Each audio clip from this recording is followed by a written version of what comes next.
بسم اللہ الرحمن الرحیم نحمدہ ونصلی علی رسولہ الکریم اما بعد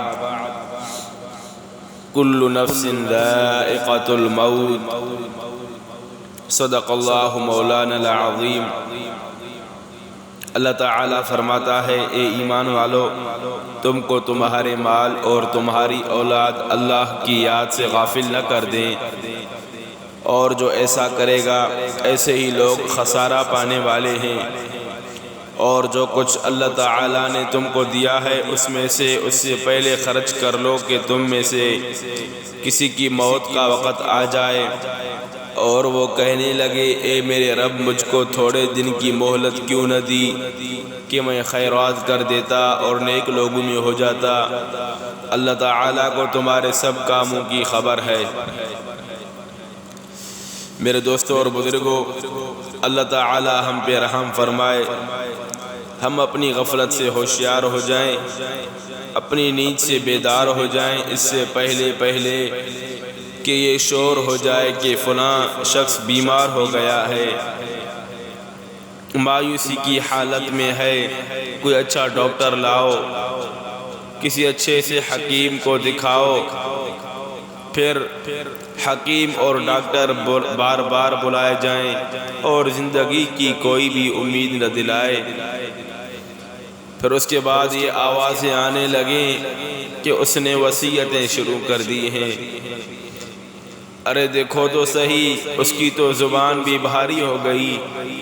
اب تو آواز بھی اچھی طرح نہیں نکلتی، اب تو وہ کسی کو پہچانتا بھی نہیں،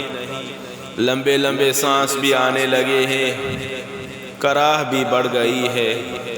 پلکیں بھی جھٹکے لگ گئی ہیں۔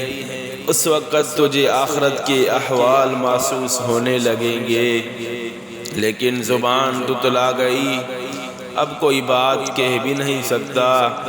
بھائی، رشتہ دار، بیوی، بچے، والدین، عزیز و اقارب کھڑے رو رہے ہیں۔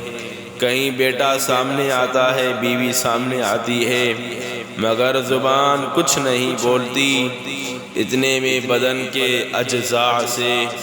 روح نکلنا شروع ہو جاتی ہے، اور آخر وہ تو نکل کر آسمان پر چلی جاتی ہے۔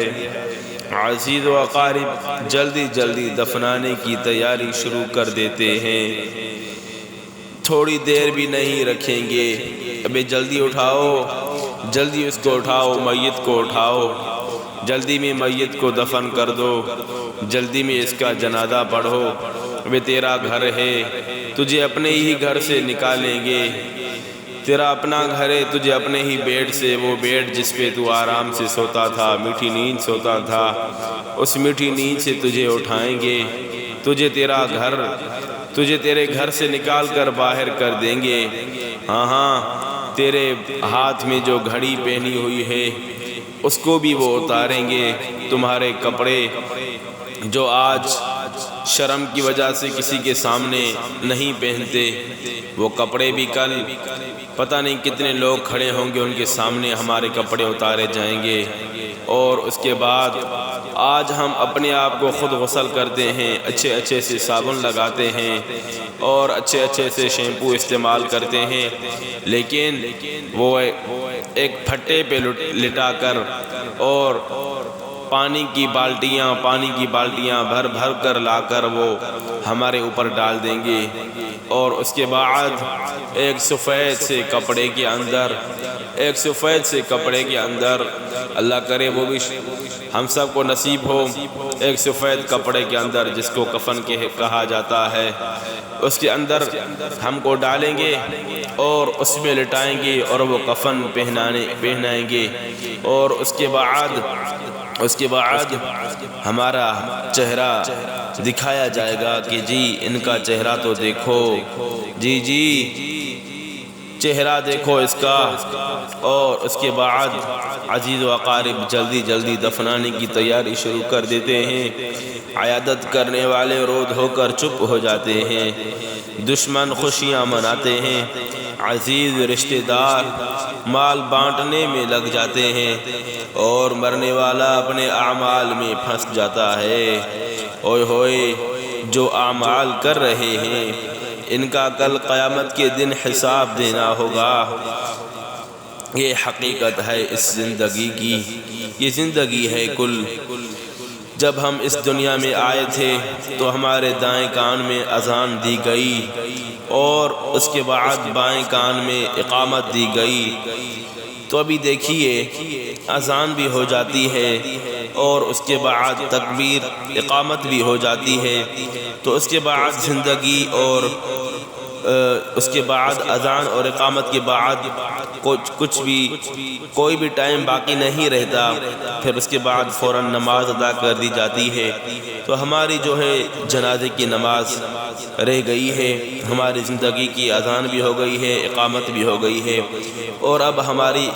جو ہے وہ نماز رہتی ہے۔ تو جس طرح اذان اور اقامت کے بعد کوئی وقفہ نہیں ہوتا، کوئی ٹائم فارغ نہیں ہوتا نماز کے لیے، تو اسی طرح بھی ہمارے اذان اور اقامت زندگی کی ہو گئی ہے، اب نماز جنازہ باقی رہتی ہے۔ موت کا معاملہ نہایت سخت ہے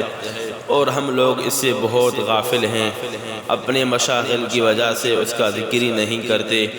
اگر کرتے بھی ہیں تو محض زبانی تذکرہ جو مفید نہیں، بلکہ ضرورت اس کی ہے کہ دل کو سب سے فارغ کر کے اس طرح سوچے کہ گویا وہ سامنے ہی ہے، جس کی صورت یہ ہے کہ اپنے عزیز و اقارب اور جانے والے احباب کا حال سوچے کہ کس طرح ان کو چارپائی پر لے جا کر مٹی کے نیچے داب دیا،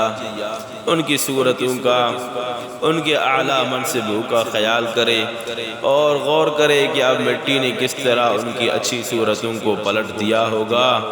ان کے بدن کے ٹکڑے الگ الگ ہو گئے ہوں گے، کس طرح بچوں کو یتیم، بیوی کو بیوہ اور رشتہ داروں کو روتا چھوڑ کر چل دیے، ان کے سامان، ان کے مال، ان کے کپڑے پڑے رہ گئے۔ یہی حشر ایک دن میرا بھی ہوگا۔ کس طرح وہ مجلسوں میں بیٹھ کر کہے لگاتے تھے، آج خاموش پڑے ہیں، کس طرح دنیا کی لذتوں میں مشغول تھے، آج مٹی میں ملے پڑے ہیں، کیسا موت کو بھلا رکھا تھا، آج اس کا شکار ہو گئے، کس طرح جوانی کے نشے میں تھے، آج ہاتھ الگ پڑا ہے، ہو پاؤں الگ پڑا ہے، زبان کو کیڑے چمٹ رہے ہیں، بدن میں کیڑے پڑ گئے ہوں گے، کھل کھلا کر ہنستے تھے، آج دانت گرے پڑے ہوں گے، کیسی کیسی تدبیریں سوچتے تھے، برسوں کے سامان سوچتے تھے، حالانکہ موت سر پر تھی، مرنے کا دن قریب تھا، مگر انہیں معلوم نہیں تھا کہ آج رات کو میں نہیں ہوں گا، یہی حال میرا ہے۔ آج اتنے انتظامات کر رہے ہیں، کل کی خبر نہیں، رنگا لے نہ چندیا، گندھا لے نہ سہی، نہ جانے بلا لے پیا کس گھڑی، تو کیا کیا کرے گی اری دن کے دن، تو دیکھا کرے گی کھڑی دن کے دن۔ آگاہ اپنی موت سے کوئی بشر نہیں، آگاہ اپنی موت سے کوئی بشر نہیں، سامان 100 برس کا ہے پل کی خبر نہیں۔ حضرت ابو ہریرہ رضی اللہ تعالی عنہ فرماتے ہیں کہ ایک مرتبہ مجھ سے حضور انور صلی اللہ علیہ وسلم نے فرمایا کہ میں تمہیں دنیا کی حقیقت دکھاؤں؟ میں نے عرض کیا ضرور، ارشاد فرمائیں۔ حضور صلی اللہ علیہ وسلم مجھے ساتھ لے کر مدینہ منورہ سے باہر ایک کوڑی پر تشریف لے گئے، جہاں آدمیوں کی کھوپڑیاں، پاخانے اور پھٹے ہوئے چیتھڑے اور ہڈیاں پڑی ہوئی تھی۔ حضور صلی اللہ علیہ وسلم نے ارشاد فرمایا، ابو ہریرہ، یہ آدمیوں کی کھوپڑیاں ہیں، یہ دماغ اسی طرح دنیا کی حرص کرتے تھے جس طرح تم سب زندہ آج کل کر رہے ہو، یہ بھی اسی طرح امیدیں باندھا کرتے تھے جس طرح تم لوگ امیدیں لگائے ہوئے ہو، آج یہ بغیر کھال کے پڑی ہوئی ہیں، اور چند روز اور گزر جانے کے بعد مٹی ہو جائیں گی۔ یہ پاخانے وہ رنگ برنگ کے کھانے ہیں جن کو بڑی محنت سے کمایا، حاصل کیا، پھر ان کو تیار کیا اور کھایا۔ اب یہ اس حال میں پڑے ہیں کہ لوگ اس سے نفرت کر کے بھاگتے ہیں۔ وہ لذیذ کھانا جس کی خوشبو دور سے لوگوں کو اپنی طرف متوجہ کرتی تھی، آج اس کا انتہا یہ ہے کہ اس کی بدبو لوگوں کو اپنے سے متنفر کرتی ہے۔ یہ چیچڑے وہ زینت کا لباس تھا جس کو پہن کر آدمی اکڑتا تھا، آج یہ اس حال میں ہے کہ ہوائیں اس کو ادھر سے ادھر پھینکتی ہیں۔ یہ ہڈیاں ان جانوروں کی ہڈیاں ہیں جن پر لوگ سواریاں کیا کرتے تھے، گھوڑوں پر بیٹھ کر مٹکتے تھے اور دنیا میں گھومتے تھے۔ بس جسے ان احوال پر اور ان کے عبرتناک انجام پر رونا ہو تو وہ ان کو دیکھ کر روئے۔ حضرت ابو ہریرہ رضی اللہ تعالی عنہ فرماتے ہیں کہ ہم سب بہت روئے۔ ایک اور حدیث میں حضور صلی اللہ علیہ وسلم کا ارشاد ہے کہ دنیا ظاہر کے اعتبار سے میٹھی اور سرسبز ہے، اور حق تعالی شانہ نے تم کو اس میں اپنے اسلاف کا جانشین اس لیے بنایا ہے تاکہ وہ یہ دیکھیں کہ تم اس میں کیا کیا عمل کرتے ہو۔ بنی اسرائیل پر جب دنیا کی فتوحات ہونے لگی تو وہ اس کی زیب و زینت اور عورتوں اور زیوروں کے چکر میں پڑ گئے۔ دوستو غور کریں، کہیں آج ہم بھی تو انہی چکروں میں نہیں پڑ گئے؟ اللہ تبارک و تعالی سے دعا ہے، اللہ تبارک و تعالی ہم سب کو مرنے سے پہلے مرنے کی تیاری کی توفیق عطا فرمائے،